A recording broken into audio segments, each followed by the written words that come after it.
is Jeffrey Donaldson. I'm a member of the Medical Student Council of SIR, and I'd like to discuss the informed consent process in a way that emphasizes patient and family-centered care. And we'll be utilizing a checklist from a recently published article in JVIR, and that reference will be provided as part of the materials incorporated into the video. So just discussing these features of informed consent, we will be going back and forth and describing how to utilize each of these sections in a way that's going to incorporate the patient. My name is Zach Walsh, and I'm a medical student here with Jeff, helping him out. So the first stage of the informed consent process is your preparation. So this stage will involve a review of the patient's medical record, including their labs, their imaging, any data that is relevant for the process, and then also learning as much as you can about their cultural background and their personal and social history. And you also look for the patient's preferred means of communication and making sure that they have language interpreters or sign language interpreters, if they speak a different language or if they have a disability of some sort. The second section is introduction. So you introduce yourself and state your role in the patient's care, including the proposed procedure, to ensure that they understand what's happening and that you're speaking to the right patient. You want to encourage active patient participation and a shared communication in your dialogue, and make sure you ask open-ended questions. Be sure to ask about their values, their goals, and their expectations. In the core of the informed consent process, first you'll discuss the patient's current health problem as it relates to the proposed procedure. And you're going to solicit as much of their own information regarding their care and their condition as possible, so that you can build on that to explain the procedure. And next you'll explain the procedure, including how it will be performed, by whom, and how long it will take. You'll describe the benefits of the procedure relating to their condition, the risks of not having it done, the risks of the procedure, including that the risk that the procedure may not achieve the desired goal, describing the alternatives to the proposed procedure, and describing what to expect following the procedure, including the amount and duration of pain, length of recuperation, and limitations on activities of daily living, quality of life, etc. The fourth section is review. You try to elicit questions and concerns that the patient may have. We want to check for the patient understanding through what's called teach back, where we ask the patient to describe in their own words what you've told them, what's going to happen, and what they expect. You want to review the written consent form with the patient and consider reading the form aloud or giving the patient opportunity to read the form by themselves. You want to allow time for additional discussion with family members, and then emphasize that it's the patient's choice or not to consent to the procedure, and to make sure that they understand that the procedure cannot occur without their consent. So next, Zach and I will be acting out a patient consent scenario. I'll be portraying a medical resident obtaining consent on behalf of the attending physician, and this will be for a procedure of central venous access for a dialysis catheter.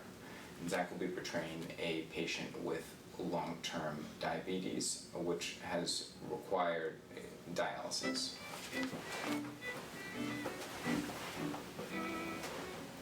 Hello, Mr. Walsh. Hello. Hello, I'm Dr. Jeffrey Donaldson. I'm a medical resident working with Dr. Smith, and I'm here to talk to you about the procedure. Okay.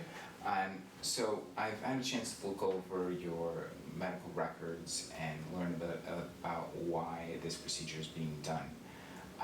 What I'd like to do is to ask you what the procedure means to you and what you expect from it.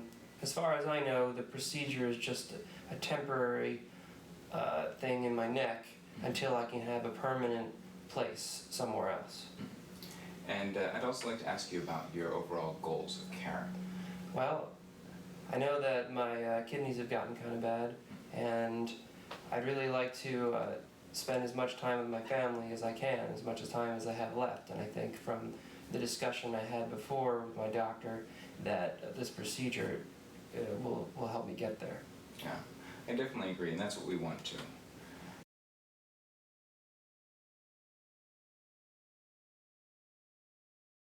And so, as you said, you do have diabetes, and looking at things like like your kidney function and your overall blood levels of different substances tells us that the kidneys are not doing the job that they need to. So we do need to step up the level of filtering, and so giving you a way to have dialysis access in the long term. And so this procedure for central venous access, it will involve a small nick in the skin, and we're going to place a series of dilators and then wires to obtain access to your vena cava, which is the vein feeding your heart. And then we're going over the wire. We're going to place a tube that is going to then become the catheter. And this is a tunneled line, so we're also going to make an incision on your skin and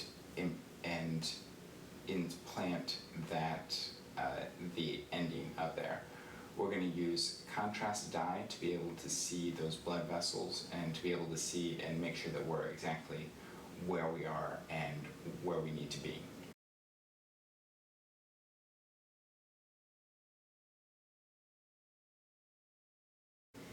The benefits of the procedure are that we're going to be able to filter your blood directly, and we're not going to have to repeatedly make sticks in your arm. And so it's going to be more comfortable, and it's going to provide you better filtration. If you don't have the procedure, the risk is that your kidneys can continue to get worse, and that more drastic measures may be needed later. The risks of the procedure: anytime that we make incisions in the skin, there's a risk of infection, but we'll be using the sterile procedure. And other risks including clot, and that's something that we're going to do our best to avoid. We have different ways of controlling that. And any sort of embolism, which is, there's a possibility that blood clot could travel to your heart, to your brain.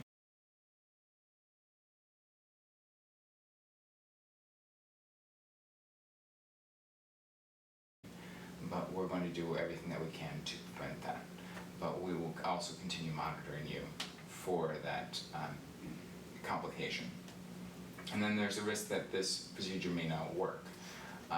It's considered to be unlikely because this is a very common procedure that we do, but sometimes the catheters don't go where we need them to, sometimes they clot, so we will be monitoring those, but that is a risk to the procedure.